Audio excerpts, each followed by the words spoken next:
guys, in this video we will be covering a topic of reasoning which is number analogy. Now first let us understand the definition. Number is basically what? It is the digits. जैसे हो गए 1, 7, 12 ये सारे हम numbers बोलते हैं और analogy का मतलब होता है कोरिस्पॉन्डिंग या कोरिस्पॉन्डेंस. आज हम पढ़ेंगे number analogy which is combined. So we will be understanding combined number analogy. अब combined number analogy में क्या होता है? अब प्रीवियस वीडियोस में हमने पढ़ी हुई है बेसिक नंबर एनालॉजी और एब्स्ट्रैक्ट नंबर एनालॉजी. इस वीडियो में हम पढ़ेंगे कंबाइन होएगा बेसिक और एब्स्ट्रैक्ट का मिक्सचर. बेसिक जो है एनालॉजी बहुत ही बेसिक होती है. उसका जो हम जब हम बेस प्रिपेयर कर रहे होते हैं तो हम उस टाइप की एनालॉजी करते हैं. अब जब हम करेंगे एब्स्ट्रैक्ट एनालॉजी तो एब्स्ट्रैक्ट थोड़ी सी कॉम्प्लेक्स होती है और जब बेसिक और कॉम्प्लेक्स का मिक्सचर हो जाए तो वो बन जाएगी हमारी कंबाइंड नंबर एनालॉजी. जब बेसिक और एब्स्ट्रैक्ट इकट्ठी होंगी तो वो थोड़ा कॉम्प्लेक्स बनेंगी और उस एनालॉजी को हम बोलते हैं कंबाइंड नंबर एनालॉजी. जब भी ये टर्म आएगी एनालॉजी, चाहे वो वर्ड एनालॉजी हो चाहे वो नंबर एनालॉजी हो, उसका पैटर्न सेम होता है. Just the difference is that in case of number there will be an analogy regarding number, but when we are talking about word analogy तब नंबर्स की जगह वर्ड जो है उनकी एनालॉजी बनती है. But the pattern is the same and the pattern is such that कि चार एंटिटीज होंगी. जब दो एंटिटीज का एक दूसरे के साथ रिलेशन होएगा, अब एंटिटी 1 और एंटिटी 2 का रिलेशन कैसे भी हो सकता है. या तो वो किसी रूल को फॉलो करेंगी या उनकी कुछ प्रॉपर्टीज होंगी जो एक दूसरे के साथ कोरिलेट करेंगी या उनमें कोई ऐसा पैटर्न होएगा जिसको वो फॉलो करेंगी. तो इन दोनों के बीच में एन नंबर ऑफ रिलेशंस हो सकते हैं, किसी भी टाइप का रिलेशन हो सकता है. तो इन दोनों के बीच में जो भी रिलेशन होएगा या जो भी रूल को फॉलो करेंगे या उनकी जो भी प्रॉपर्टीज होंगी उसके बेसिस पे ये दोनों एक दूसरे के साथ इंटरलिंक्ड होंगे. फिर कोरिस्पॉन्डिंग हमें एक थर्ड एंटिटी दी जाएगी. उस थर्ड एंटिटी के ऊपर हमने सेम रिलेशन या सेम प्रॉपर्टी अप्लाई करनी है जो इन दोनों के ऊपर लगी हुई है. जब वो प्रॉपर्टी या वो रिलेशन हम यहाँ पर अप्लाई करेंगे तो एंटिटी 3 के corresponding I will be getting entity 4 and this will be the missing term which I have to find out. यहाँ पर अगर हम कर रहे हैं नंबर एनालॉजी, आज का टॉपिक है हमारा नंबर एनालॉजी, तो यहाँ पर जो एंटिटीज होंगी that will be based on number. अब वो नंबर्स एक दूसरे के साथ कैसे लिंक्ड है या एक दूसरे के साथ कैसा रिलेशन बता रहे हैं, that is the question that we have to find out. वही जब हम लोग अपने इधर एंटिटी पे अप्लाई करेंगे तो I will get the desired entity that is entity number 4.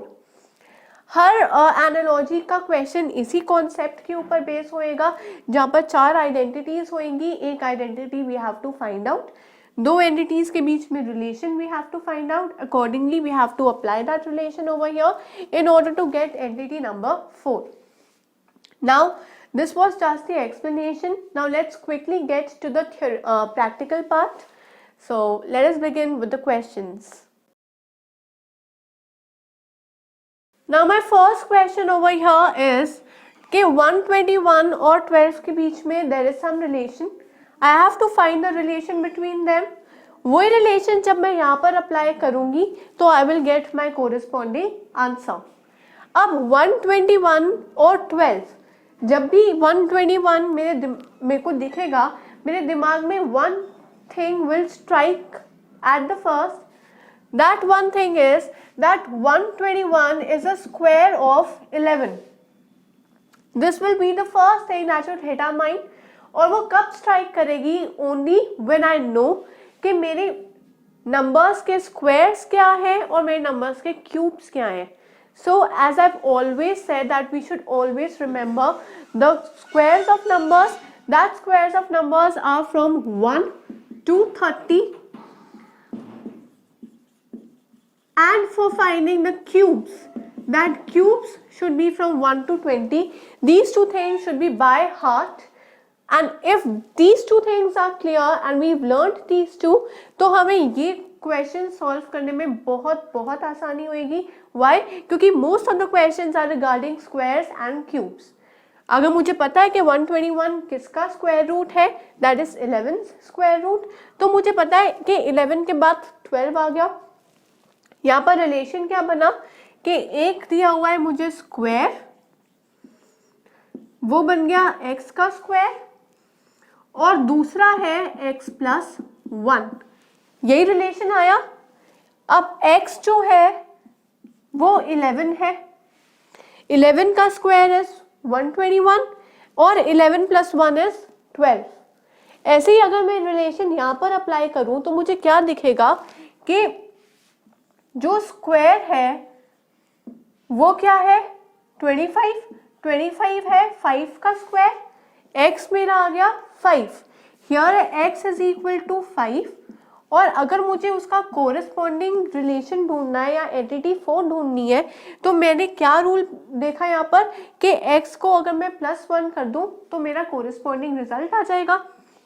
ऐसे ही अगर मैं 5 + 1 देखूं तो आंसर आ गया 6 and 6 will be the answer over here. तो 25 के कोरिस्पॉन्डिंग क्या आ जाएगा 6. So I hope that this is clear. You have to find out the relation. जो रिलेशन यहाँ पर आया वही रिलेशन हम अपने कोरिस्पॉन्डिंग एंटिटी के ऊपर अप्लाई करके एंटिटी 4 को इजीली डिराइव कर सकते हैं. So now let us take a look at some more questions. So now let us take a look at the next question. The next question says that 5 is somehow related to 124. We have to find out the relation between these two entities. वही relation I have to apply at 7 in order to get the result. अब 5 और 124 मुझे दिख रहा है कि 5 का triple हो रहा है यहाँ पर इन टर्म्स ऑफ क्यूब. मुझे पता है कि 5 की क्यूब जो है वो 125 है, लेकिन यहाँ पर मेरा आंसर जो है वो 124 आ रहा है, मतलब एक कम आ रहा है, राइट. अगर मैं 125 में से 1 सब्ट्रैक्ट कर दूं तो मेरा आंसर आएगा 124.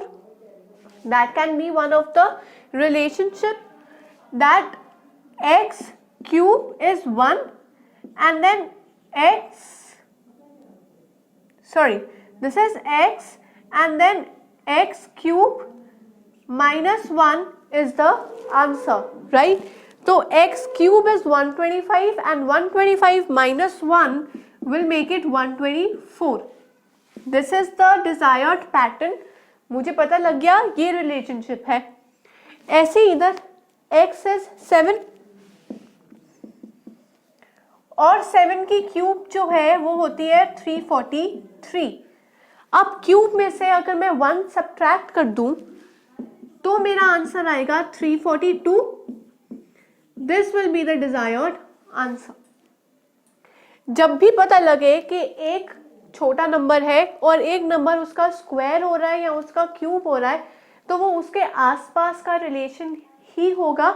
Just the thing is that you have to open a little bit of your brains, you have to use your brains and think a little deeply of what the desired pattern will be.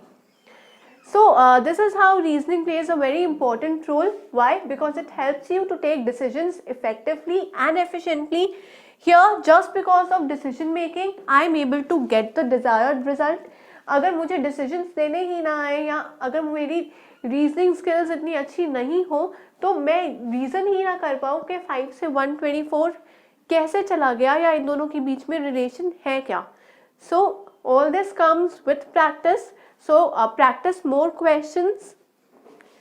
Next इसका question number 3 जो है that can be like 12 is related to 144. ऐसे ही options provided है 22 264 20 400 25 655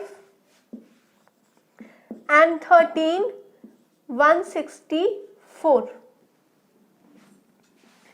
ऐसे मेरे पास options दिए गए हैं। I have to find out the correct option.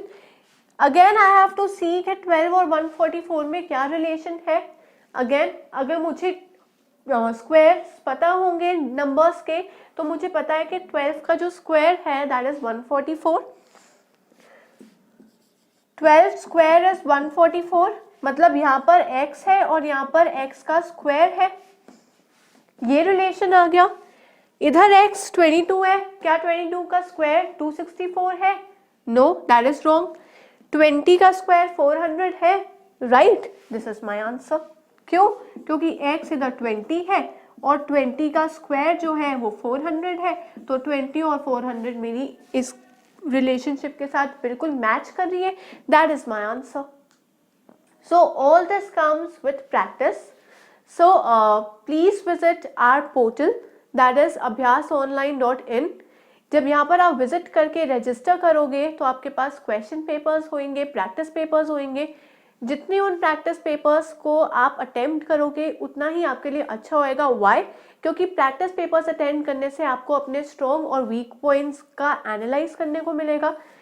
जब हम एनालाइज करेंगे तो हमें पता लगेगा कि हमारे वीक पॉइंट्स क्या हैं। उन वीक पॉइंट्स के ऊपर जब हम और ज़्यादा मेहनत करेंगे और एफर्ट्स लगाएंगे, then we can also excel in reasoning.